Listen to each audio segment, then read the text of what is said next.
Hello students, now in this video we'll see next MCQ. See, the third line of Balmer series of an ion equivalent to hydrogen atom has wavelength of 108.5 nanometer. The ground state energy of an electron of this ion will be. बघा आता first thing series कुठली आहे? Balmer series, Lyman Balmer Paschen. म्हणजे याचा अर्थ N1 काय येईल तुमचा 3 आणि N2 4 5 ऑनवर्ड्स. आता त्याच्यामधली थर्ड लाईन दिलेली आपल्याला.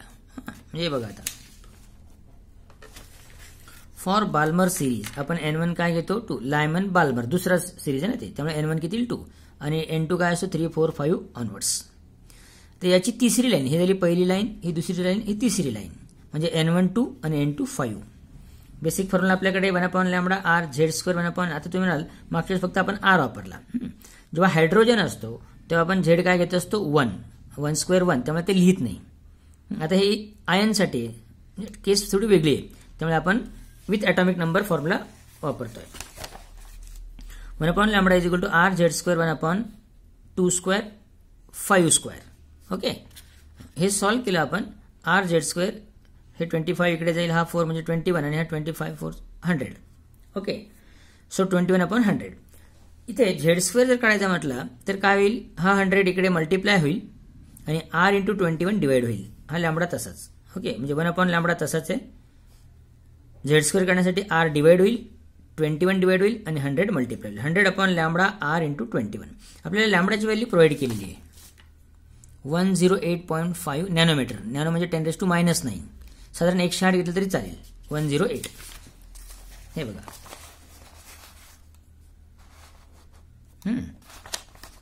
100/108.5 हा लॅम्बडा आहे. आर आपला जो असतो 1.09. आता मी म्हटलं तसं 1 × 10⁷ घेतलं तरी चालेल आणि हा 21. हे जर तुम्ही सॉल्व्ह केलं तर साधारण झेड स्क्वेअरची व्हॅल्यू किती येते 4. झेड स्क्वेअरची व्हॅल्यू किती येते साधारण 4. मग झेड स्क्वेअर जर 4 असेल तर झेड किती झाला 2. झेड किती झाला तुमचा 2. आता विचारलेलं काय ते बघा. Ground state energy of electron of this ion will be. याची एनर्जी ग्राउंड स्टेटची किती असेल. So sorry E is equal to आपण जनरल फॉर्म्युला काय वापरतो -13.6/n² हायड्रोजनसाठी. ओके, कारण झेड किती असतो हायड्रोजनचा 1 स्क्वेअर 1. पण आता आपल्याला माहिती म्हणून आपण जो ओरिजिनल फॉर्म्युला आहे तो वापरतो -13.6 Z square n² is equal to -13.6 into Z किती आला आपला 2 चा स्क्वेअर 4 अपॉन. आता इथे बघा ग्राउंड स्टेटला आपल्याला काम करायचं ना, म्हणून ग्राउंड स्टेटची एनर्जी काढायची ना. म्हणजे एन किती असेल 1. N is equal to 1 for ground state 1 square. हा 1च झाला. 2 2 जा 4 4 इंटू दॅट व्हॅल्यू 13.6. ती साधारण येते 54.4 इलेक्ट्रॉन व्होल्ट. म्हणजे सी. याचा आन्सर काय असेल तुमचं सी 54.4 इलेक्ट्रॉन व्होल्ट. ओके, पुढचं बघा. The wavelength of radiation emitted is λ0 when an electron jumps from the third to second orbit of hydrogen atom. For the electron jump from the fourth to second orbit of hydrogen atom, the wavelength of radiation emitted will be. Problem सोपा आहे, फक्त लेंदी आहे. लक्षात घ्या, problem सोपा आहे. काय म्हटले बघा, the wavelength of radiation emitted is lambda. हे सर्व प्रॉब्लेम्स बोर्डला सुद्धा उपयोगात पडू शकतात. लक्षात घ्या, असं अजिबात नाही की हा प्रॉब्लेम तिकडे येत नाही, तिकडचे प्रॉब्लेम इकडे येत नाही. शेवटी हे न्यूमेरिकल्समध्ये तिथे विचारू शकतात यातले काही. The wavelength of radiation emitted is λ0 केव्हा when electron jump from third to second orbit of hydrogen atom. म्हणजे N1 2 आणि N2 3. त्यावेळेची वेवलेंथ किती λ0. आणि मग विचारतोय की बाबा रे if it jump from 4 to second, पुढच्या केससाठी N1 2 N2 4 आणि ती जी लॅम्बडा येईल ती कशाच्या भाषेत सांगायची λ0. हे बघा बेसिक फॉर्म्युला आपला 1 lambda equal to R 1/n² - 1/n². बरोबर आहे. आताची वेवलेंथ कुठून कुठे जम्प करतोय तो 3 to 2 third to second. So N2 3 आणि हा N1 2. Okay, 1/2 square minus 1/3 square, 1/4 minus हे जर सॉल्व्ह केलं आपण त्यावेळेची व्हॅल्यू किती lambda 0. So 1/λ0 is equal to 5r/36. म्हणजे आर ची व्हॅल्यू काढून घेऊ कारण ती पुढच्या इक्वेशनमध्ये पुटअप करता येते आपल्याला. आर किती येईल मग तुमचा, हा 36 तिकडे जाईल आणि 5 इकडे येईल. सो 36/5 λ0. आता पुढचं कुठे जम्प येतो, 4 to 2 असेल तो. हे बघा 4 to 2, हे बघा 4 to 2 म्हणजे 1/2 स्क्वेअर मायनस 1/4 स्क्वेअर, 1/4 मायनस 1/16. हे सॉल्व्ह केल्यावर 3/16 बरोबर आहे. लॅम्बडा डॅश इज आता 1/λ डॅश आहे ही व्हॅल्यू. मग लॅम्बडा डॅश काय, इन्व्हर्स 16/3r. 16/3 आर ची व्हॅल्यू किती आहे, 36/5 λ0. हे बघा 36/5 λ0. हा जम्प करून वर जाईल. 16 × 5 λ0, 16 × 5 λ0 अपॉन हा 3 × 36. साधारण आपण जर 4 4 जा आणि 4 9 जा, खाली तुमचं 27 आणि वरील 20. सो 20 λ0/27, 20 λ0/27 बी, 20 λ0/27 बी. ओके, पुढचं बघा.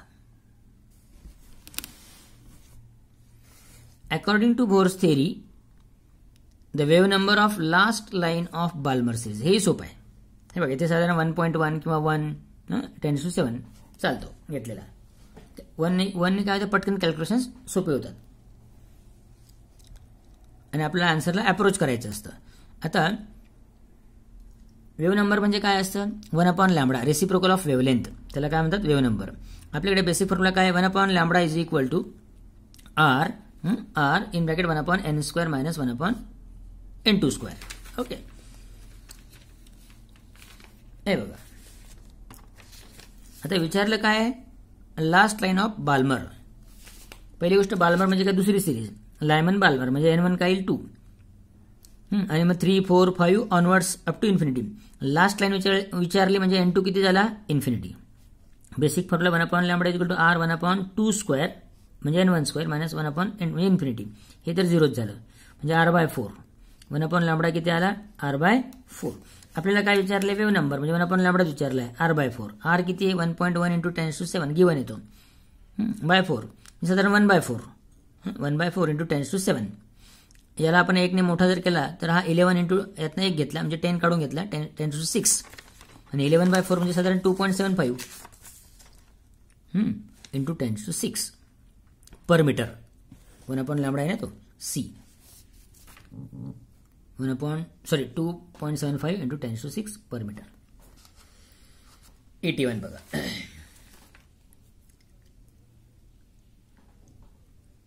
Total energy of hydrogen atom in its ground state is minus 13.6 electron volt. If the potential energy in the first excited state is taken as a 0, the total energy in the ground state will be. बघा नेमकं काय आहे, total energy of hydrogen atom in ground state हे आपल्याला माहिती असते, minus 13.6. आता त्याने शब्द काय वापरले बघा, if the potential energy in the first excited, first असेल तर 1 आणि त्याच्या एक्सायटेडमध्ये आपण 1 ॲड करतो म्हणजे एन काय झालं इथे 2. म्हणजे total energy in first excited जर घ्यायची असेल आपल्याला तर मायनस 13.6/n² जर केला आपण, म्हणजे बघा total energy in first excited जर काढली आपण तर ती मायनस 13.6n². फर्स्ट म्हणजे 1 पण एक्सायटेडमध्ये +1 म्हणजे 2, ती व्हॅल्यू ती मायनस 3.4. आता याच्यामध्ये टोटल एनर्जी ही प्रोव्हाइड केलेली आहे, टोटल एनर्जी मायनस 3.4. टोटल एनर्जीचा फॉर्म्युला काय आहे, के प्लस पी, पण तो म्हणतो पी 0 असेल तर, म्हणजे एक प्रकारे ही काय झाली, कायनेटिक एनर्जी झाली की नाही. आणि कायनेटिक एनर्जी कशी असते, पॉझिटिव्ह असते, त्यामुळे ती किती झाली 3.4 इलेक्ट्रॉन व्होल्ट. मग उरलेली काय असेल, पोटेन्शियल एनर्जी. 13.6 मधनं जर आपण ही साधारण किती प्रोव्हाइड केलेली, 1 मिनिट थांबा, 13.6 मध्ये जर केली तर ही किती साधारण 6.8. आता ही 6.8 ही काय झाली तुमची पोटेन्शियल एनर्जी झाली. आता बघा शब्द काय वापरला आहे, आपल्याला टोटल एनर्जी अशी काढायची की जेणेकरून पोटेन्शियल एनर्जी 0 झाली पाहिजे. आता पोटेन्शियल एनर्जी जर आपल्याला 0 पाहिजे असेल तर ही किती दिलेली -6.8 तेवढीच ऍड करावं लागेल की नाही.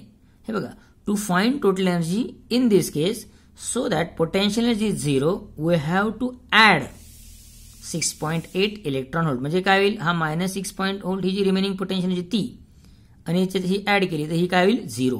म्हणून हे मिळण्यासाठी आपल्याला पोटेन्शियल एनर्जी कशी पाहिजे, पॉझिटिव्ह ऍड करावं लागेल आणि त्याची व्हॅल्यू येईल 6.8 इलेक्ट्रॉन व्होल्ट म्हणजे डी.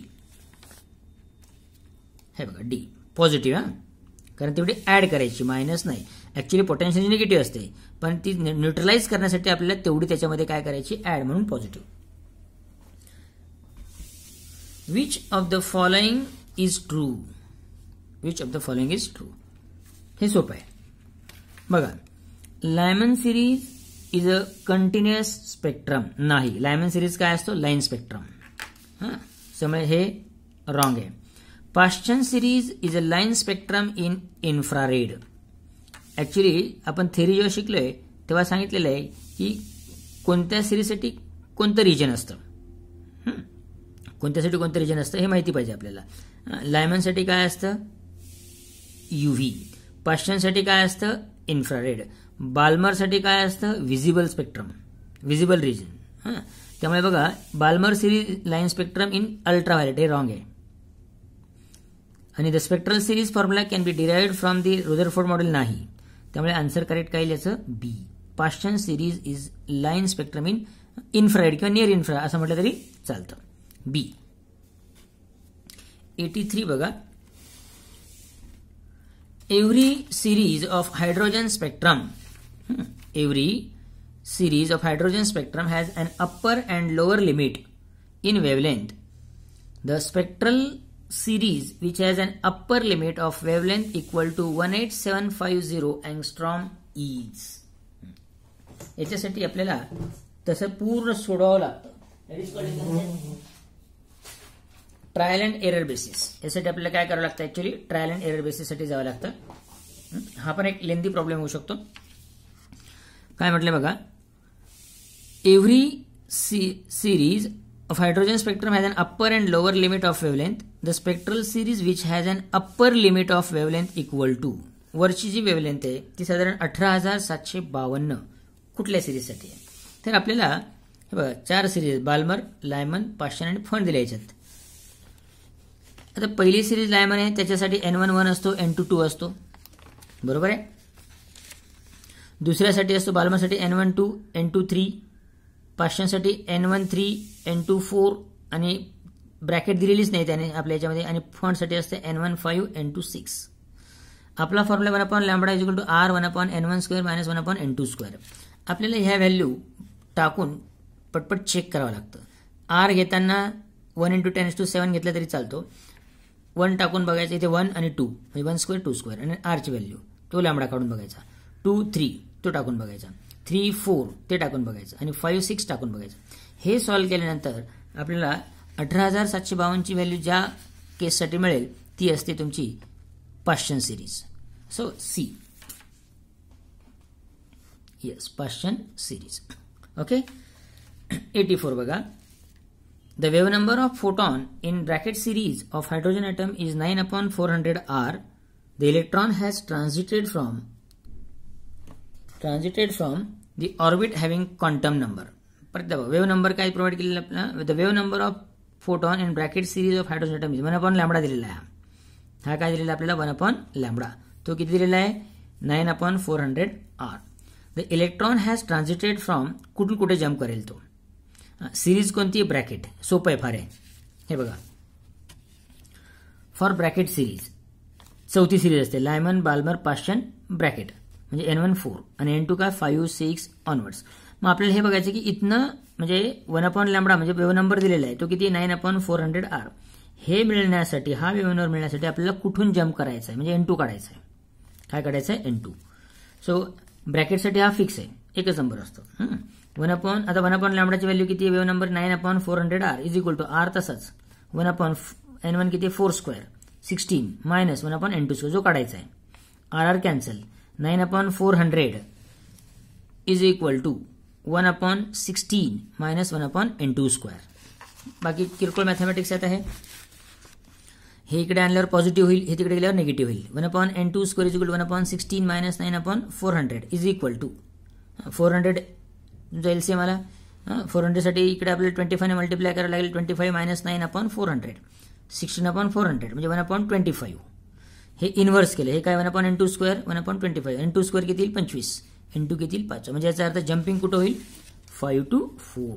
कुठं होईल 5 to 4 84 5 A काय येईल तुमचं A. 85 बघा.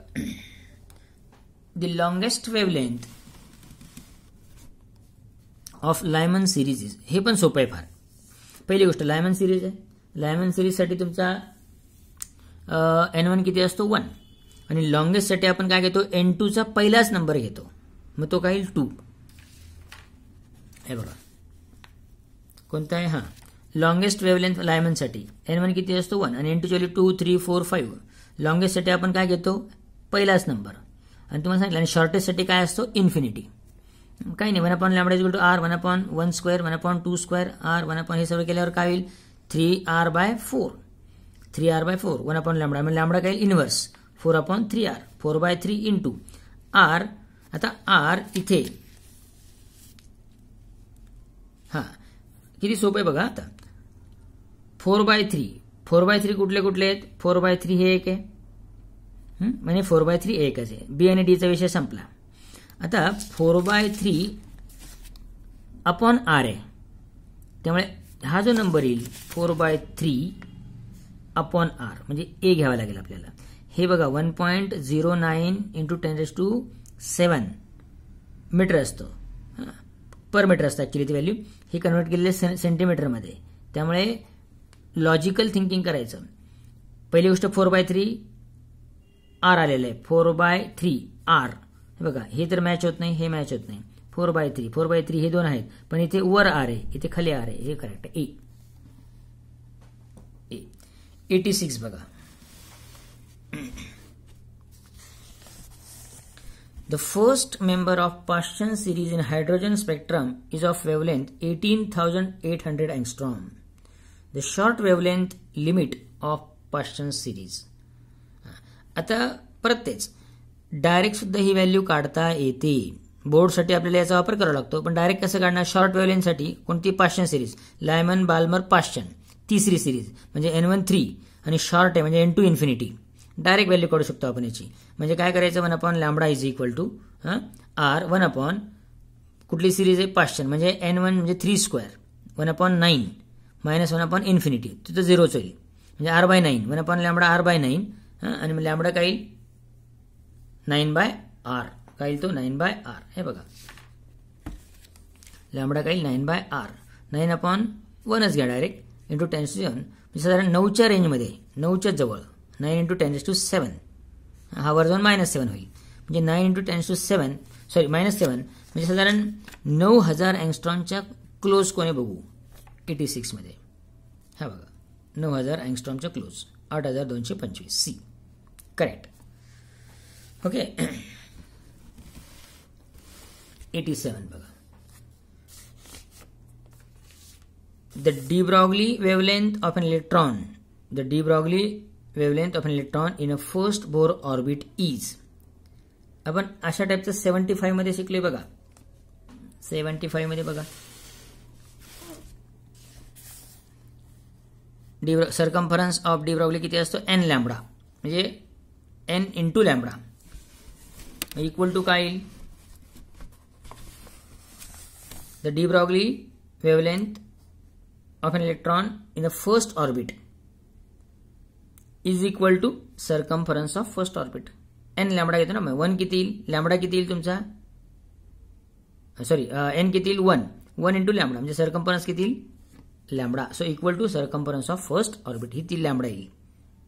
कळलं की नाही n लॅम्बडा सर्कम्फरन्स काय असतो n लॅम्बडा n किती आहे 1 म्हणजे सर्कम्फरन्स किती आला हे बघा सर्कम्फरन्स मी लिहून ठेवलेली आहे सेम ॲज 75 ला आपण काय लिहिलं बघा circumference is equal to principal quantum number into wavelength n lambda इथे फर्स्ट आहे म्हणजे N1 घेणार. सर्कम्फरन्स इज इक्वल टू काय आलं लॅम्बडा, म्हणजे लॅम्बडाच काय आलं सर्कम्फरन्स. अशा अर्थाने हे बघा लॅम्बडा इक्वल टू काय circumference of the first orbit. De Broglie wavelength विचारलेली आहे. ओके, पुढचं बघू.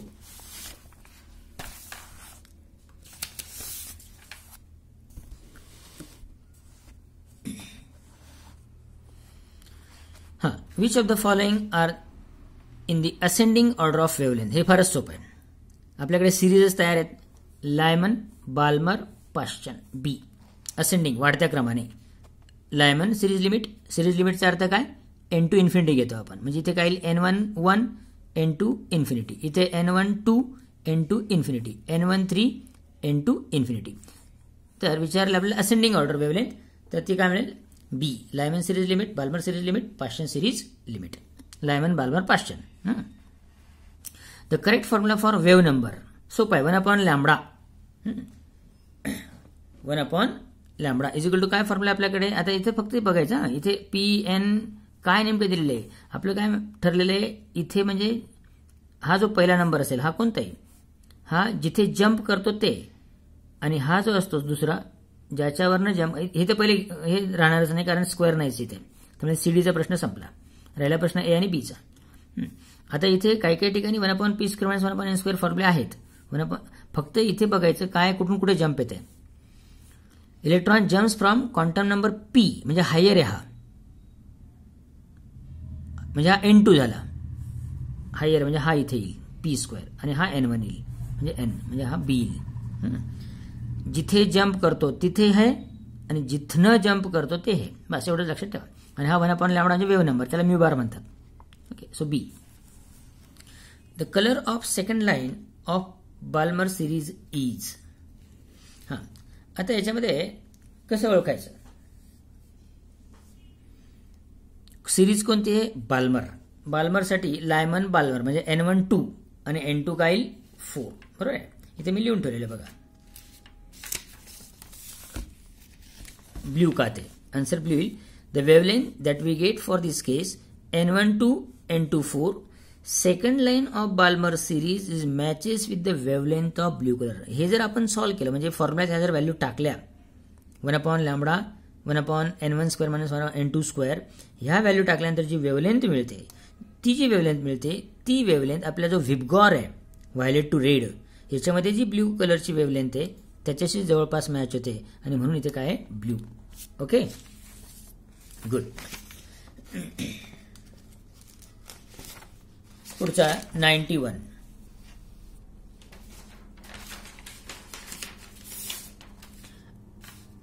बघा आता.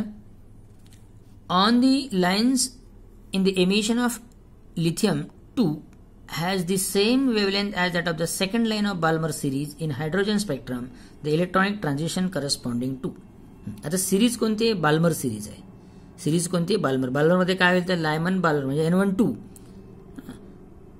आणि इथे आपल्याला विचार असा करावा लागेल बघा, इथे लिहून ठेवतो, थांबा मी तुम्हाला दाखवतो कसं ते. बाल्मर सिरीजसाठी काय आहे N1 2 आणि N2 3 4 5 ऑनवर्ड्स. पण विचारलं काय सेकंड लाईन म्हणजे ही सेकंड लाईन येईल, ही झाली फर्स्ट लाईन म्हणजे 4 to 2, म्हणून N2 काय घेतला 4 to 2 A. Okay, 92. An atom emits a spectral line of wavelength lambda when an electron makes a transition between levels of energy E1 and E2, which expression correctly relates lambda E1 and E2. हे फारच सोपं आहे. Transition आहे त्यामुळे delta E काढतो आपण. Delta E म्हणजेच काय E1 - E2 किंवा E2 - E1, energy level difference. So E1 - E2 हा काय तुमचा h nu, energy radiated in the form of photons of energy h nu. So E1 - E2 is equal to काय h nu. हे बघा E1 - E2 is equal to काय h nu, आणि nu काय असतो c/λ. आपल्याला फक्त काय पाहिजे लॅम्बडा पाहिजे. So lambda is equal to काय येईल मग हे E1 - E2 इकडे येईल आणि हे लॅम्बडा तिकडे जाईल. So lambda is equal to hc/E1 - E2. So answer येईल तुमचं डी. हे बघा lambda is equal to hc/E1 - E2. बाकीच्या ठिकाणी आहे E1 पण इथे 2 आहे, इथे प्लस आहे, त्यामुळे ते बघून घ्यायचं. डी 93 बघा. If the series limit wavelength of Lyman series for hydrogen atom is 912, then the series limit wavelength of Balmer series हे फारच सोपं आहे. मी तुम्हाला सांगितलं सिरीज लिमिटचा अर्थ काय, N2 इन्फिनिटी घ्यायचा. पहिली कोणती सिरीज आहे, लायमन, म्हणजे N1 काय येईल 1 आणि N2 काय येईल इन्फिनिटी. हे बघा, for Lyman series limit N1 1 N2 infinity. हे जर सोडून घेतलं तर 1/λ R 1/1 हे 0 झालं, 1/∞ म्हणजे R, म्हणजे 1/λ काय आला R, R काय येईल 1/λ. त्याची व्हॅल्यू प्रोव्हाइड केली लॅम्बडाची 912, म्हणजे R किती आला 1/912. तो पुढे वापरायचा आहे. आपल्याला विचारलेलं आहे बाल्मर सिरीज लिमिट. बाल्मर म्हणजे काय, N1 2 आणि लिमिटसाठी N2 काय घेतो इन्फिनिटी. 1/λ R 1/4 ची किंमत टाकली, हे टाकलं म्हणजे R/4 झालं. लॅम्बडा किती येईल 4/R आणि R ची किंमत काय आहे 1/912. सो 4/1/912 हे जम्प करून वर जाईल 4 × 912 डायरेक्ट 4 × 912 एंगस्ट्रॉम. D correct. पुढचं बघा, taking Rydberg constant R is equal to 1.097 × 10⁷ metre first and second wavelength of Balmer series. हे फारच सोपं आहे, रेग्युलर प्रॉब्लेम आहे. कोणती सिरीज आहे, बाल्मर. आत्ता सोडवलं तसंच. हे बघा 1/λ R 1 बाल्मर सिरीज आहे. N1 काय येईल 2 आणि हा काय येईल 3 4 ऑनवर्ड्स. पहिल्यांदा विचार पहिली कोणती सिरीज आहे, पहिली लाईन ना, म्हणजे N2 किती घेणार 3 आणि N1 काय घेणार 2. हे बघा 1/2² 1/3², 5R/36. लॅम्बडा किती येईल 36/5R. R ची किंमत टाकायची 1 × 10⁷. हे जर सॉल्व्ह केलं तर इथं 6563च्या आसपास, म्हणजे 6552 चालतं. आता 6563 किंवा 6552 क्लोज कोणते बघा ना. आन्सर इथं 6563. हे नाही 6529 आणि 6552 म्हणजे हे क्लोज आहे. पुढची काढायची गरज नाही, डायरेक्ट येईल ते 4861च्या आसपास. डी, कारण हे एकदा मिळालं की ऑटोमॅटिक डी आपल्याला क्लिअर झालं.